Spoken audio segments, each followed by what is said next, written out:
Sri Aurobindo, pensée et aphorisme. Aphorisme. Les chaînes.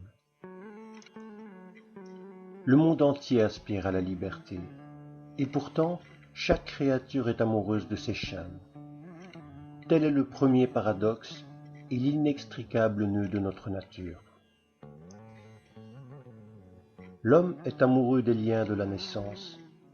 Aussi se trouve-t-il pris dans les liens jumeaux de la mort. Dans ces chaînes, il aspire à la liberté de son être et à la maîtrise de son accomplissement. L'homme est amoureux du pouvoir. Aussi est-il soumis à la faiblesse. Car le monde est une mer, et ses vagues de force heurtent et déferlent sans cesse les unes contre les autres. Celui qui veut chevaucher la crête d'une seule vague doit s'effondrer sous le choc de 100 autres. L'homme est amoureux du plaisir. Aussi doit-il subir le joug du chagrin et de la douleur. Car la félicité sans mélange n'existe que pour l'âme libre et sans passion. Mais ce qui poursuit le plaisir dans l'homme est une énergie qui souffre et qui peine. L'homme est assoiffé de calme, mais il a faim aussi des expériences d'un mental agité et d'un cœur inquiet. Pour son mental, la jouissance est une fièvre, le calme une monotone inertie. L'homme est amoureux des limitations de son être physique, et cependant, il voudrait avoir la liberté de son esprit infini et de son âme immortelle. Et quelque chose en lui éprouve une étrange attraction pour ces contrastes. Pour son être mental, il constitue l'intensité artistique de la vie. Ce n'est pas seulement le nectar, mais le poison aussi, qui attire son goût et sa curiosité.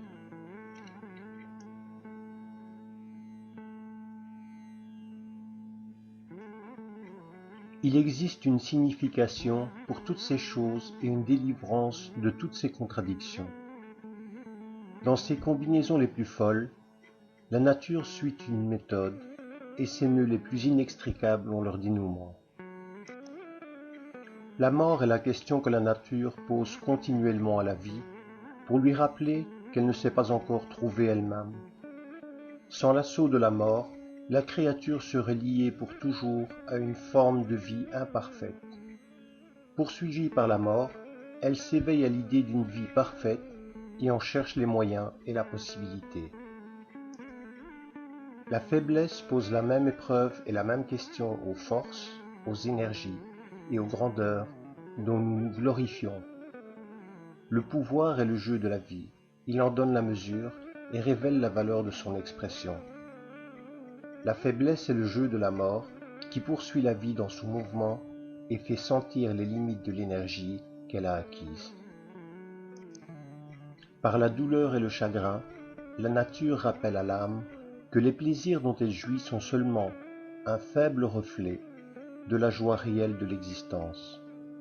Chaque souffrance, chaque torture de notre être contient le secret d'une flamme d'extase devant laquelle nos plus grandes jouissances sont comme des lueurs vacillantes.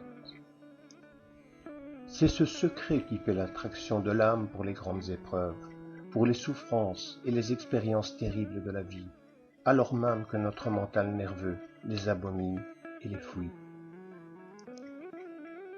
L'agitation fébrile et le prompt épuisement de notre être actif et de ses instruments d'action sont un signe de la nature que le calme est notre vrai fondement et que l'excitation est une maladie de l'âme. La stérilité et la monotonie du calme, pur et simple, sont aussi le signe de la nature, que le jeu de l'action sur cette base inaltérable est ce qu'elle attend de nous. Dieu joue à jamais et n'est pas troublé. Les limitations du corps sont un moule. L'âme et le mental doivent se verser en elles, les briser et les refaçonner constamment en de plus vastes limites, jusqu'à ce que soit trouvée la formule d'accord entre cette finitude et leur propre infinité. La liberté est la loi de l'être, en son unité illimitable, le maître secret de la nature tout entière. La servitude est la loi de l'amour en l'être, qui se donne volontairement pour servir le jeu de ses autres moi dans la multiplicité. Quand la liberté travaille dans les chaînes, et quand la servitude devient une loi de la force et non de l'amour, la vraie nature des choses est déformée, et le mensonge gouverne l'action de l'âme dans l'existence. La nature part de cette déformation et joue avec toutes les combinaisons qui peuvent en résulter avant de lui permettre d'être rectifiée. Ensuite, elle rassemble l'essence de toutes ces combinaisons en une nouvelle et féconde harmonie d'amour et de liberté. La liberté vient d'une unité sans limite, car tel est notre être véritable. Nous pouvons trouver en nous-mêmes l'essence de cette unité. Nous pouvons aussi devenir conscients de son jeu en union avec tous les autres. Cette double expérience est le dessein intégral de l'âme dans la nature. Quand nous avons réalisé en nous-mêmes l'unité infinie, alors nous donner au monde est liberté parfaite et empire absolu. Infini, nous sommes affranchis de la mort, car la vie devient un jeu de notre existence immortelle. Nous sommes affranchis de la faiblesse, car nous sommes la mer tout entière, jouissant des myriades de chocs de ses vagues. Nous sommes affranchis du chagrin et de la douleur, car nous apprenons à harmoniser notre être avec tout ce qui le touche, et à trouver en toute chose l'action et la réaction de la joie de l'existence. Nous sommes affranchis des limitations, car le corps devient un jouet de l'esprit infini et apprend à obéir à la volonté de l'âme immortelle. Nous sommes affranchis de la fièvre du mental nerveux et du cœur, et cependant, nous ne sommes pas contraints à l'immobilité. L'immortalité, l'unité et la liberté sont en nous, attendant notre découverte. Mais pour la joie de l'amour, Dieu en nous sera toujours la multitude.